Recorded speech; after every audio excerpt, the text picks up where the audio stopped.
I don't think I could phrase it any better. Basically saying the time spent versus reward, because anything that you gain in the game is going to just cost time. You're not really going to lose, say, real world stuff, right? It's all based on in-game things you achieved, found, crafted, constructed, borrowed, loaned, whatever.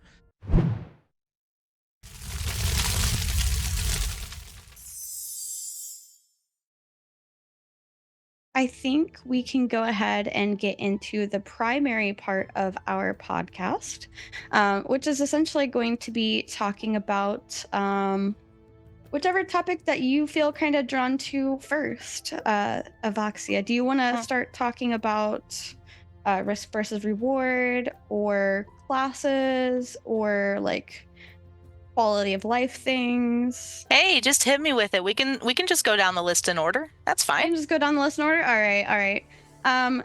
So the first thing that we're gonna want to jiggly. The first thing we're gonna want to talk about is risk versus reward. And this is from Demetrius, and he's asking, how do you define risk versus reward? And is essentially kind of trying to ask for people to define it for themselves, but says that they feel like the current consensus of it is that reward is compared to risk of PvP. And he also thinks that it should be more so compared to time and resources against rewards. OP also thinks that the current consensus seems narrow considering the natural risks or downsides of PvE at present and the potential of failing them. Some of the community responses included like time spent versus reward, which is what Ludolu put both in chat and in that forum post. And a lot of other people, like further on, they were talking about like a deeper discussion on time as an investment and therefore a risk. However, one person did mention that that's the type of risk versus reward that would drive them away, is the time spent. They'd rather be anything else. So, with all that said, how do you view risk versus reward? Especially because you guys are kind of more of a crafting guild, so that would probably kind of alter that a little bit, wouldn't it? I mean, you're going to have risk versus reward in pretty much any game. It's part of the loop. You got to have it somewhere. For just for us in particular, our risk is in going out and getting those goods for the most part, and then transferring them from place to place. So via the caravan system, for example, that's where the most of our risk is going to lie. And I think it really does have a lot to do with time, because that's time that you put in that regardless of if you fail or if you succeed, that time's gone. You can't get it back. Now, if you enjoyed that time or not, that's completely up to you.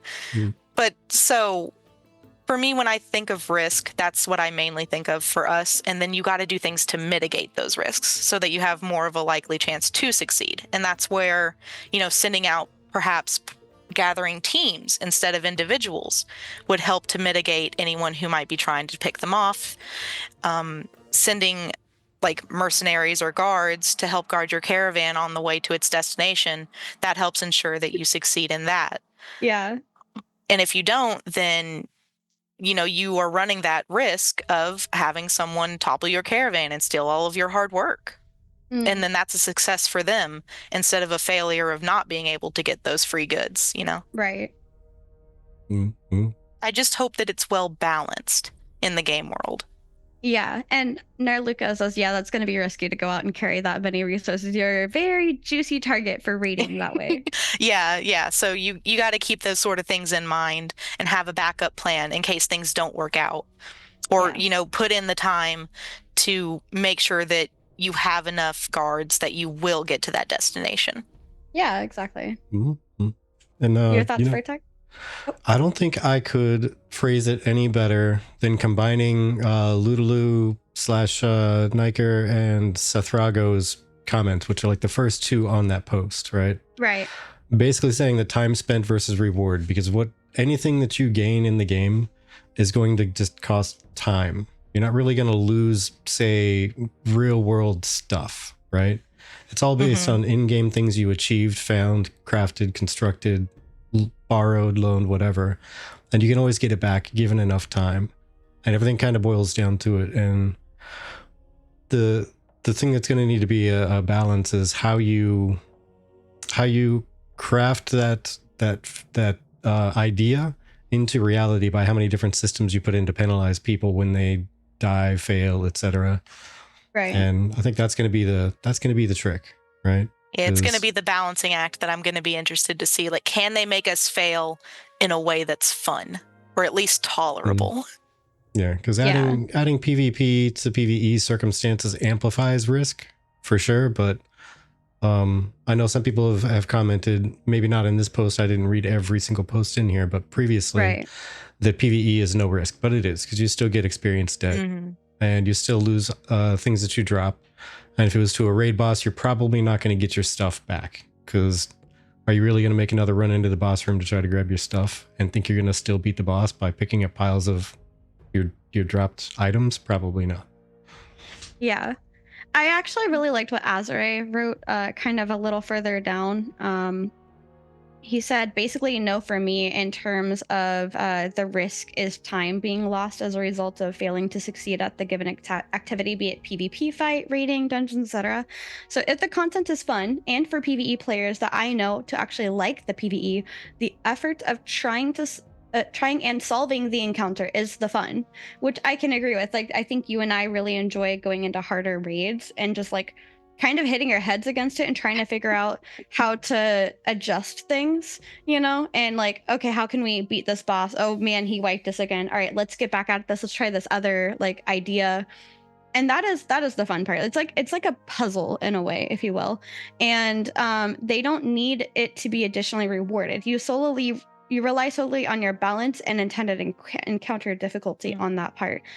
For Azure, if you're enjoying the process of facing the encounter, you're not risking anything unless there was some resource other than time which was being consumed to eventually prevent you from being able to attempt that encounter. I also believe that encounters need these, especially in MMOs. They can take many forms, but overall, even if you want your players to have fun, if the encounters offer a reward, then the players should be at risk of running out of something they use to do it, thereby risking their ability to continue experiencing the fun of that activity or encounter. And for those, I think, have been like lockout times, right?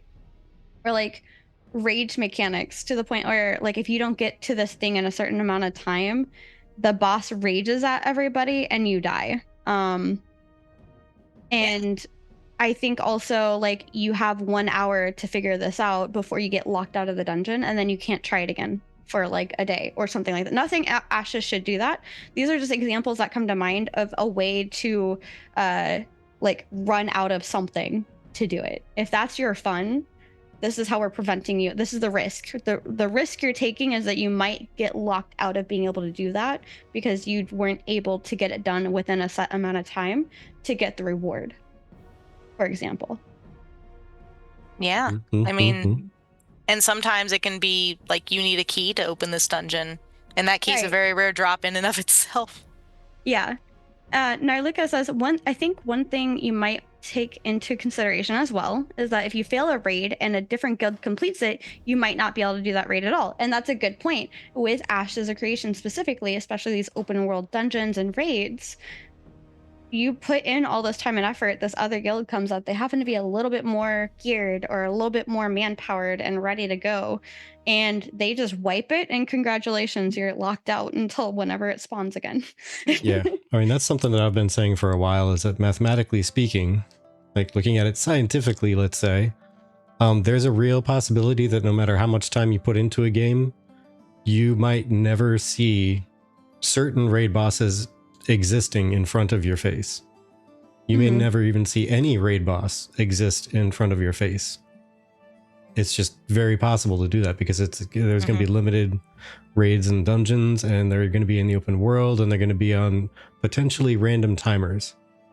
Yeah. So with all of that combined, it's going to possibly create And then again, everything's open to change, everything's open to testing, but it might be a very unhealthy lifestyle for some that need to wait by their phone for when a guild legitimately texts them and says that a boss is up. But I mean, we'll see. Yeah. Yeah. Glumpy Goo, I do see where you're coming from. Glumpy Goo says almost seems like a waste of a little bit, like maybe a waste of time or like a waste of effort.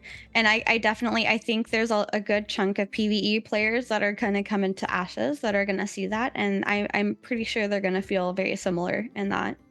And I think that's why Vertec and I are a little like on the concerned or like not worried side, but just more of like a keeping an eye on like how they're going to not attack it, but address it, and Basically, how they're going to make it available for people to still enjoy PvE within Ashes.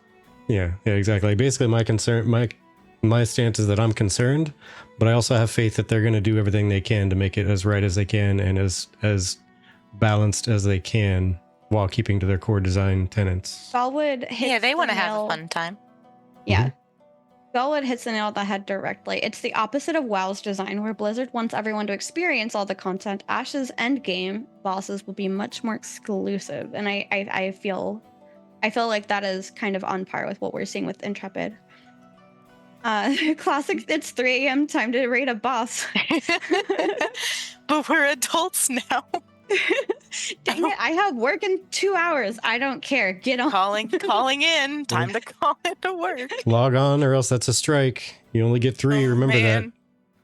Maybe the rarity will create legends. I think. Maybe that's what you're saying.